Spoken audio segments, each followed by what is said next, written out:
What's up guys, Joey here of Tech, and if you've seen our previous coverage of the Vivo V17 Pro, you know by now that while it's not too shabby of a successor to the V15 Pro, it's facing tough competition in the mid-range market. But there is another phone that it shares a few key aspects with, specifically the Samsung Galaxy A70 from earlier this year. Now, we're not only putting the A70 and V17 Pro side by side because they have the same Snapdragon 675 chipset and Super AMOLED displays, but also because of their close pricing with only around 1,000 pesos price difference. So between the two, which one is better at what?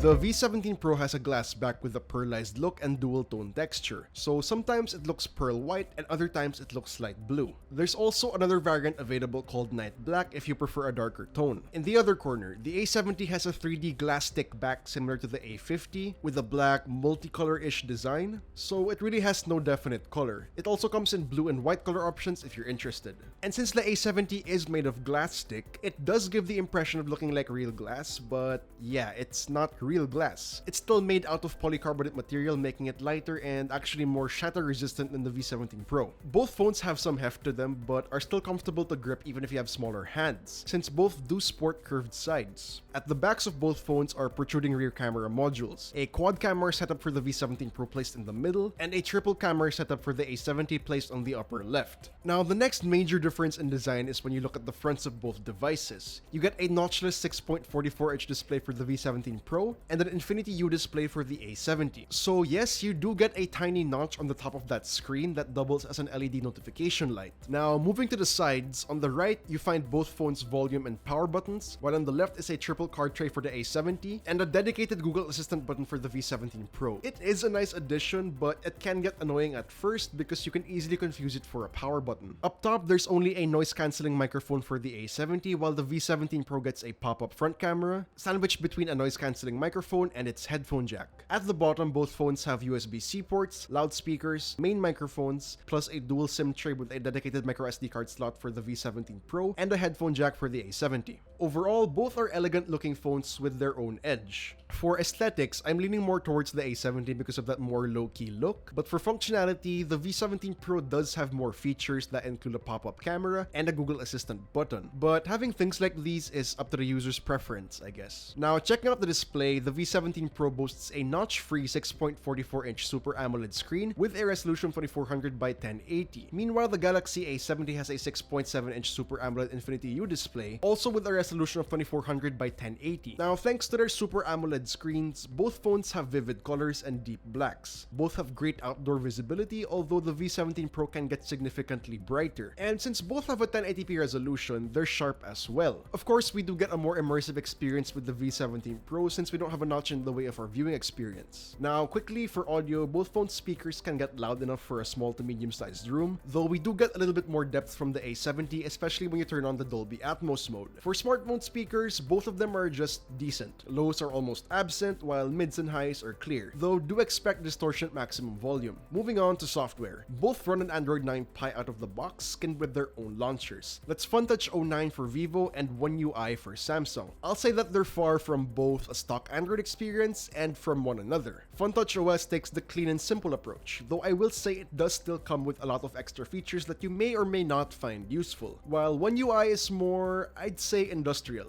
and focuses more on easier interaction with the phone. Both skins have native dark mode and their own game launchers, which is nice. Anyway, it's a lot to get into, so guys, if you're deciding between these two phones, I'd suggest going to the mall or somewhere and trying out the software yourself. But for us, generally, One UI over FunTouch. Now, checking out internal hardware, both phones pack the same Qualcomm Snapdragon 675 AIE chipset with an Adreno 612 GPU, plus 8GB of RAM for the V17 Pro and 6GB of RAM locally for the A70. For storage, both get 128GB, but the A70 can support up to 512GB microSD cards, while the V17 Pro can only support cards up to 256GB. Both phones provide well-rounded performance for day-to-day use, also multitasking since both get a lot of RAM, and heavy graphics games since we do get solid mid-range chipsets. Games such as PUBG Mobile, Call of Duty Mobile, and Mobile Legends at high settings produce minimal frame drops, though the V17 Pro seems to be a little bit more well optimized for games and just overall performance. This is pretty evident when we see the benchmark scores here. We get better results from the V17 Pro despite both phones having the same chipset.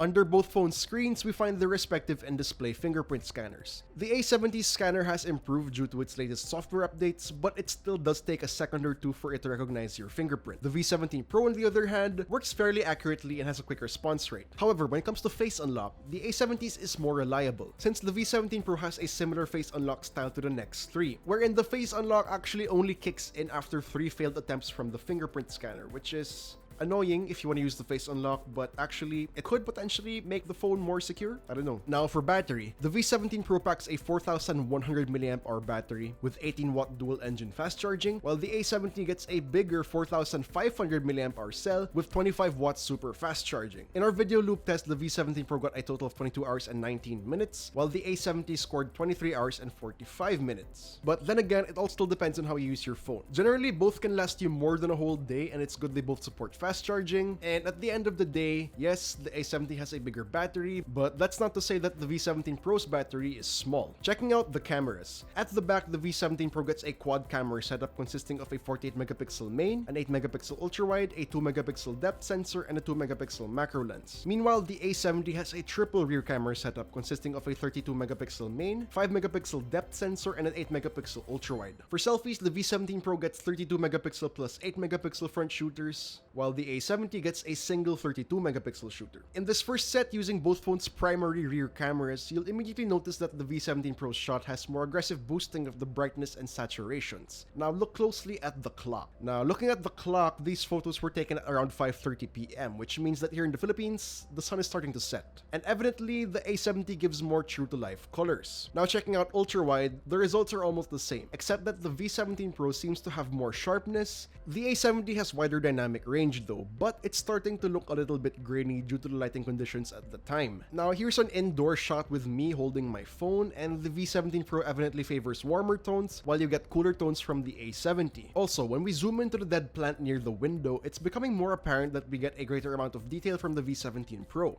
And checking out ultra-wide again, neither phone does a great job here with detail preservation, though I will say that the A70 has a wider field of view, but it is nice that neither phone has too much distortion. Moving to night shots, here are samples with night mode turned on. I must say I prefer the brighter post-processing from the V17 Pro. Now here's another dark shot, and I like the drama and details that we get from the V17 Pro, but then again, with the colors, the sky is closer to reality in the A70's shot. Unfortunately, the A70 does not have a dedicated night mode, but here's what it looks like when we turn on the night mode for V17 Pro. And yes, obviously we get a clearer and more vibrant shot without losing a lot of detail. I like it, although the shot now looks like it was taken at an earlier time, which is actually impressive. When it comes to portrait mode, I like that you can adjust the blur effect after the fact for both phones, and in these photos, the A70 seems to have better edge detection, though both are actually effective. But like in previous samples, the V17 Pro produces a sharper and more saturated photo, while the A70 prefers a more natural, softer look.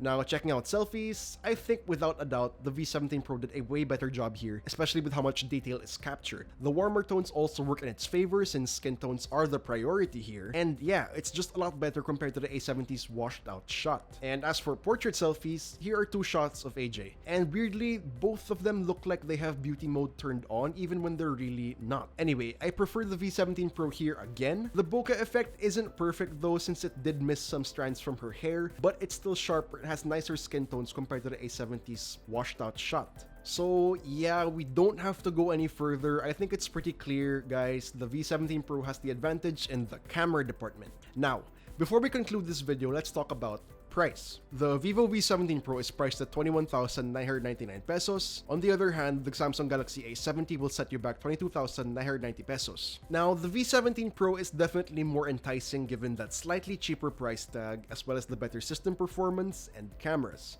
However, the A70 does provide better battery performance, and if you're a fan of Samsung's One UI, you got it. So while the V17 Pro does have an advantage in more key categories, it's still going to depend on what kind of user you are. So, do let me know in the comments down below, guys. Which one is your pick? the Vivo V17 Pro or the Samsung Galaxy A70. And if you enjoyed this video, please do drop a like, subscribe to our channel for more content, hit the bell icon so you don't miss any future uploads, and be sure to visit yugatech.com for the latest tech news and reviews. This has been Joey. I'm sorry for my voice in this video. I'm kinda sick, but I'll see you guys in the next one.